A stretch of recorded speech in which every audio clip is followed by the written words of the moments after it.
They moved Earth to draft Lance at number 3. He only got 4 starts in 2 years, and they've already moved on from him, turning that into a 4th-round pick. Don't need to say any more. Bill Plaschke, this is as fascinating a trade as the NFL's seen in a while. Who won? Who lost? Where do you want to start? This is as crazy as a trade as the NFL's seen in a while. Great. They gave up 3 first-round draft picks for him, and he played in 8 games, and they gave up on him. That's not enough tape, Tony. He threw 102 passes. That's 3 games for the average NFL quarterback. That's not enough tape. How do they know he can't play? How do they know this? And they give him away for a 4th-round draft pick? Are you kidding me? They are crazy. The Cowboys got to steal. They got a guy they can groom. They got a guy who can maybe take Dak's place. At Dak, who's missed 17 games over the last 4 years or 3 years, if he can take his place eventually. I just think you haven't seen enough of this guy. Why give up on him? That's crazy. Frank Isola? You know, we've been on vacation. I'm going to need another vacation after Bill just went off on that. Bill, they see him every day in practice. Just because you've only seen him but that's not play game 8 tape, times. Frank. And by the way, yeah, Bill, the teams now, they rather have the practices than even the preseason games. Believe me, they know enough about him. He started 17 college games and 4 NFL games. That's 21 games over his career. Mahomes last year started 20, by the way. I think they know enough about him. To their credit, they cut their losses. Let's face it, the trade was a disaster. You move up. The Chiefs once moved up to get Patrick Mahomes. You moved up to get Trey Lance, 3 first-round picks, and you're getting. You've invoked Mahomes twice in your answer here, though. Yeah, right. But yeah, Frank. What's wrong? You're crazy. It was such a disaster they needed to cut bait and move on. So you're giving them credit for moving on, but you're also blaming them for a disaster. And now I turn to Woody Page. Where are you viewing San Francisco's place in this first? Well, of course, that was one of the worst trades in the history of the NFL. The initial trade if you for, go back for the draft pick. For 48. Yeah, but I think the Dallas Cowboys came out of this as a real winner. They improved their 3rd-string quarterback, Ben DiNucci, who's now with the Broncos, who may not even make the team. So I think that's a starting point, especially when the NFL made that new rule this year that was based on what happened to the 49ers last year, that you can play 3 quarterbacks in a game. So, I mean, if they have to go there, they can go to Trey, who has started, as Bill said, those 4 games, and he can train now under Dak Prescott. They're sort of in the same mode, I would think, and so I believe that the Cowboys won this, giving up only a 4th-round draft choice. They brought in a guy that really hasn't had enough time to develop in the league, and we'll find out. And he doesn't have to play or start for the next 2 or 3 years. David Dennis Jr.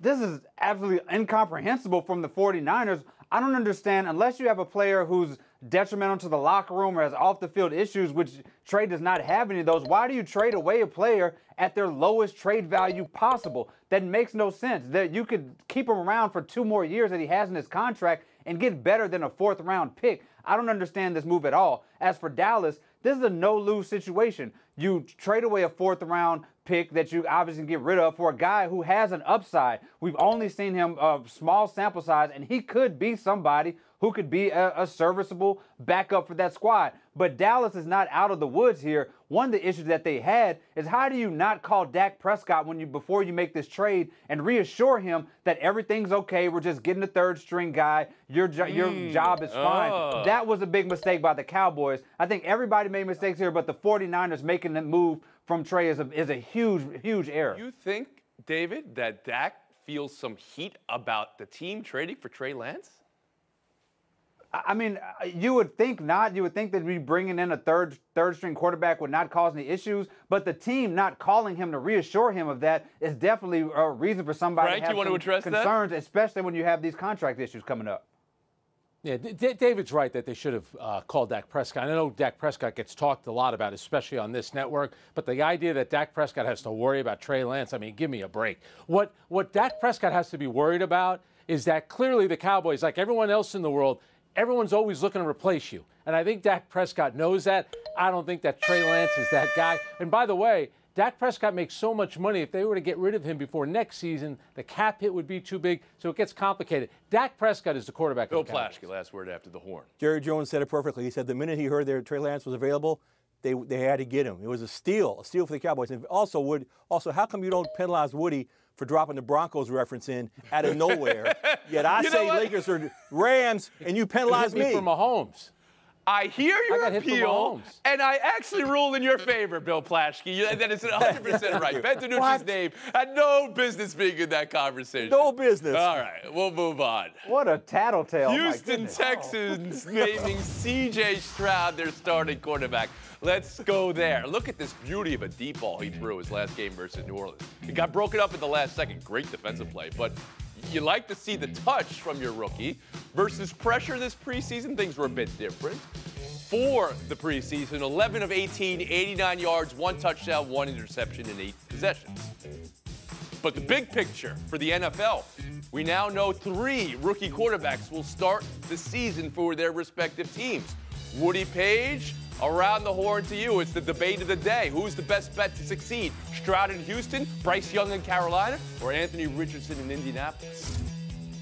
Well, I'm glad you came to me, Tone. As the world champion of Around the Horn, I think that I'm the person that can address this more than anybody, because a year ago, when we were talking about college quarterbacks, I told you that I thought Anthony Richardson was the best of the entire bunch. Now, he doesn't have the most accuracy, but he's got the strongest arm, and I think eventually the Colts are going to come back, not this year. Bryce Young in the short run, Anthony Richards for the long term, because I think he's going to develop into the best and the most prominent quarterback of those 3, because we know that Carolina and the Texans are going to be absolutely no good this year. And the Colts are going to play the Texans twice, and Richardson will look better against the Texans than anybody else will in that game. David Dennis Jr., who do you think, you can go short run and long run like Woody did, is best bet to succeed? So the Carolina Panthers brought in Frank Reich to be a quarterback whisperer. That's what he does, to cultivate young talent. And that's what you have with Bryce Young. Is he was the best of the bunch in college, and you're bringing him in here to an organization with the hopes that you can cultivate him in the same way that you did with Cam Newton, which you have a tried and true formula for doing that. My concern with the other 2 quarterbacks is less about their individual talent. It's about the teams they're going to. The Texans are bailing on coaches and teams as soon as things go poorly, and the Colts just, that squad looks horrible right now. So my money is right now on Carolina Panthers, Bryce Young, and what he can do.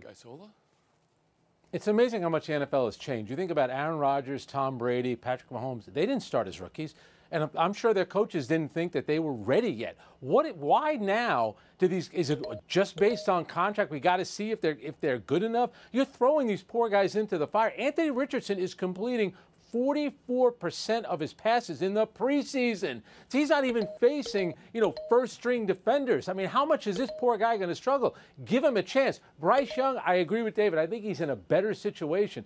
But for the other 2 guys, C.J. Stroud, he threw 18 passes in the preseason. He's starting against the Ravens? Good luck, kid. Watch out for that team. They're pretty good. Bill Plaschke. Yeah, Frank's right. They're all in a bad situation. Nobody's going to do good. But I think Bryce Young has the best chance. He's the only one that's got a veteran coach. He's got a decent running game.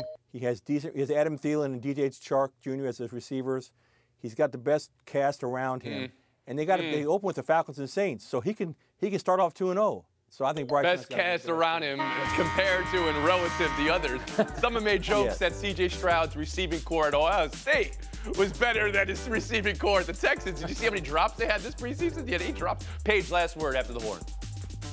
I just want to mention to Frank that since 2011, 11 of the 17 #1 draft choices that were picked in the top 5 started in their first season. And guess what?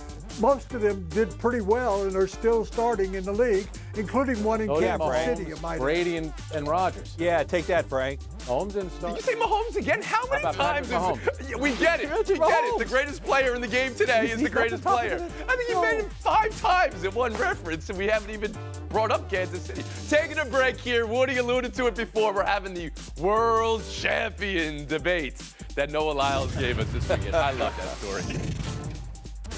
Welcome back to Around the Horn, coming to you from the Seaport. Brought to you by Patron. Perfection starts with Patron. 19-5 in August, and the hottest team in baseball. Who? Come on, people. It says it right there. The Mariners, yes. And the hottest hitter in baseball, Julio Rodriguez, just had an Ichiro month for hits and steals. Mariners passed Houston and Texas for first place in the West. Bill Plaschke, buy or sell the Mariners as the best team in the West? I am buying that. I know everybody wants to still pick the Astros. The Mariners have the best record in baseball since July 1st. They have the best team ERA in all of baseball. They rank 10th in baseball in runs scored. They're slugging at a percentage since July 1st. They're outslugged only by the Atlanta Braves. They have a great starter. They have a great closer. They have a great young team. Cal Raleigh leads them in home runs. That's a trivia question. The Braves, the Mariners are for real. Woody Page. I have to wonder, you said, what's the best team in the Yes. West? And he didn't mention the Dodgers at all in that conversation? What are we talking about I'm here? not going there. You're I'm not talking going about there. the American I'm not League, I saying it. suppose. It's about the American League West. You know that, Woody. 36 and 14 since July 1st. Meanwhile, the Rangers have been 24 and 24. Of course, the Mariners have the best pitching. They've got an offense that is equating to the Atlanta Braves this year. We've talked about the Atlanta Braves having the best offense of all time, and actually the Mariners have better offensive numbers than the Braves do. Yeah, yes, Over the last absolutely. month. Yes. David It's about Dennis time Jr. for- Is it the Mariners for you as well? Make that 3 for 3 for believing in the Mariners in this, as Woody said, this Bravesian offense that is, in most places, are only behind the Braves. Second in batting average, second in on-base percentage, second in slugging percentage, but their WAR is actually better than the Braves in this past month. And a lot of that, again, Julio Rodriguez. You talked about the entire month, but that 4-game stretch where he had 17 hits, that was more than the entire Yankees team during that 4-game stretch. This dude is on an all-time heater that is helping carry the squad to where they're going. And Frank Isola, is it unanimous? Seattle in the AL West? Yeah. It is. It's about time, too, in that beautiful stadium they play. And they haven't been in first place, sole possession of first place, since 2003. That's almost late in the hard to season, believe. yeah. It's been 20 years. But David mentioned the batting average. Isn't it great that there's a team that actually tries to get on base and not everything has to be feast or famine like the team here in the Bronx that he's referring to? Okay, It's all nice right. to see Nobody- manufacturing runs and having a good bullpen, good starting pitching. That's Nobody how you asked do it. about that. All right, so, but it's unanimous. Everybody's got Seattle. Nobody's got Houston, the defending champs, and Texas is cooled off 19-5 considerably in since August. Galashaw picked them to win the division. Woody, the schedule for Seattle in September, did you look at it? They play the Dodgers. And, of course, they play the Astros and the Astros, Rangers. Houston. This is going to be decided in September. It's going to be great. We'll move on. Simone Biles, she's back. And just as good as ever, her 8th national championship, which is the most in the history of gymnastics. Worlds will be next. She did not commit to the Olympics in Paris. She said she's living differently now this year. She has personal goals, and she'll keep them to herself. But she was as good as ever, David. What did Biles buy from Biles' comeback? I think we could look at somebody like Simone Biles and, look at the fact that there has never been a bigger gap between the best person in the sport and everybody else that we've ever seen in any sport and think that this comes easily. But let's not forget that a couple years ago that she was facing a mental health issue and something that was actually life-threatening. When you get in the air and you start to second-guess yourself, that is a dangerous thing for you to have to come back from. And for her to recover from that and be in this position where she is, again, the best in the world, 8th championship, that is a remarkable feat that I don't think we should gloss over. She is doing something that is unprecedented, and I hope that she does continue. Frank, I saw it. She's headed to the World Championships next month in Antwerp. She already has 18 gold medals in the World Championship, but the big thing is going to be the Olympics. That's when everyone pays attention to it. The Olympics is always track and field, swimming, and of course the women's gymnastics. If she makes it to Paris next year, that's an incredible story. Bill Plaschke. I saw her on TV and I thought it was an exhibition. I didn't realize she was still doing. She's 26. She's the oldest woman to win a national championship in this country. Unbelievable. It's staggering how great she is. You're not going to get points for not knowing that this was the national championships, Bill Plaschke. You thought it was an exhibition.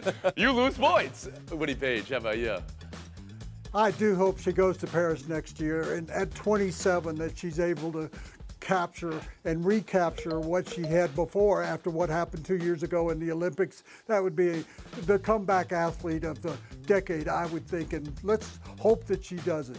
From Biles to Lyles, Noah Lyles, pulled off one of the great world championships you see. It's the triple. He won the gold in the 100, the gold in the 200, and add the 4x100 relay, and add the tears he had during the national anthem, the star of the world championships. But he took it to another level with the hot sports take debate he started at the podium.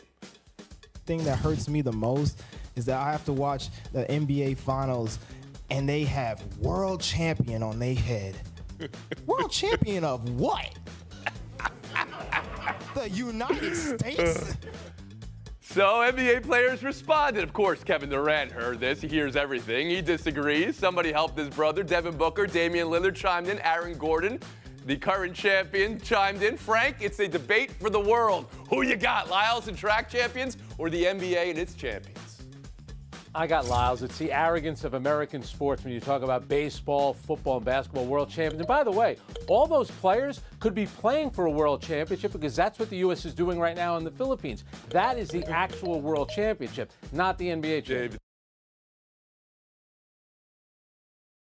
And Kevin Durant is upset about. When was the last time Kevin Durant even called himself a world champion? They call themselves NBA champions all the time. But I figure you settle this wrestling style. Whoever wins the gold medal in the Olympics for the next 4 years, that country calls their basketball squad the world champions, and you fight for that world championship every 4 years. Woody Page? Technically, we're talking literally, we're not the world champions. But at least if you're going to change that, wait until the Denver Nuggets no longer are the world champions. No flash key. Yeah, I've covered a lot of world championships. I've never called anybody a world champion. It's a World Series champion for the Dodgers. It's an NBA champion for the Lakers. It's not a world champion. I got Dodgers and Lakers in there, and you're not penalized. Now I am. All right. Well, you're unanimous. Okay, I wasn't sure. I thought some of you might go with the NBA players here. Oh, Lyles, what a star. What a world championships he had. Flash Page, thank you for your time. David Dennis Jr., Frank Isola. That's our showdown. Next. MLS standings, or table, if you will. Before this weekend, Inter Miami was dead. But they've been anything but dead since Messi came back. The problem was those games didn't count in the standings until this weekend. Miami taking down New York. Messi, of course, scored. The question, 10 games left, Frank. Can they make up the ground to get into the playoffs? I was at that game on Saturday night, and that moment was special. He only played the last 30 minutes. Here's the issue, Tony. 3 games he's going to miss because he has to play for Argentina, but I still think they'll find a way to get him because they're playing much better, even when he's not on the field. David Dennis Jr.? This squad is not going to lose a game while Messi is on the field. It's just not going to happen. This is LeBron versus the Washington Generals. My only concern is that he does need a little bit of rest going as the season progresses, but they're not going to lose while he's playing. You both have them in the playoffs, though. You think it's going to happen. All right. Walks the whole game. Point. We'll move on. Finals preview tonight in Brooklyn. Aces at Liberty. It's 2-2 in the season split so far. It's been a bit spicy. Who you got, David? I got the Liberty. This has quietly become the best rivalry in sports over the last couple of months. But the Aces have played 11 games in 22 days. They're a little bit tired. They're cruising to the playoffs. I think the Liberty are going to win this game. Isola? You know, and they've done a pretty good job on Asia Wilson, who last week had 53 points to the Liberty. Plus, they blew him out on August 6th right here in Brooklyn. So something tells me the Liberty has their number. Even though the Aces have 30 wins, the Liberty could be the better team. So you both got the Liberty tonight. All right, split the point again. This is a showdown. Let's show it down. Maybe somebody goes the other way in an argument. It's a walk-off homer to win the Little League World Series at 12 years of age. Luis Lappy has lived the dream. California defeats Curacao. Can it get any better for a 12-year-old, Frank? The only problem was during the World Series, kids were acting like this when they're getting singles. But that is a great moment. I was there when Joe Carter hit the home run for Toronto when they won the World Series. There is nothing better than that. That kid's going to remember that for the rest of his life. What a moment. This was the first home run that team had allowed all World Series, and this is the one that they let go. This is an incredible moment for a 12-year-old. It's like a dream come true. Get that kid a personal pan pizza. Louis, if you were here today, you would get the FaceTime and even knew the history of the sport that only a handful of guys, Mazeroski, Carter, have done it. FaceTime, David Dennis Jr. I want to salute Sha'Carri Richardson for this incredible comeback that she's had over the last couple weeks. that is highlighted by this weekend. She's the fastest woman in the world. They took the bronze in the 200 meter, and then she was, took the gold at the last leg of the relay. She had, such an incredible downfall, the way that people turned on her, the way she was banned from the Olympics, the way she was mocked, and the way that she has come back better than ever. She's handled it all with grace, and she has just been incredible. I cannot wait to see what she does in the Olympics going forward. Thank you for that, David Dennis Jr. Frank Isola, your birthday tomorrow. Happy birthday, Frank Isola. Happy birthday. Unrelated, the Cleveland Browns wished a happy birthday to Michael Dunn today. Then cut him 2 hours later. Don't read into that in any way, Frank. Don't read into that. What does that mean?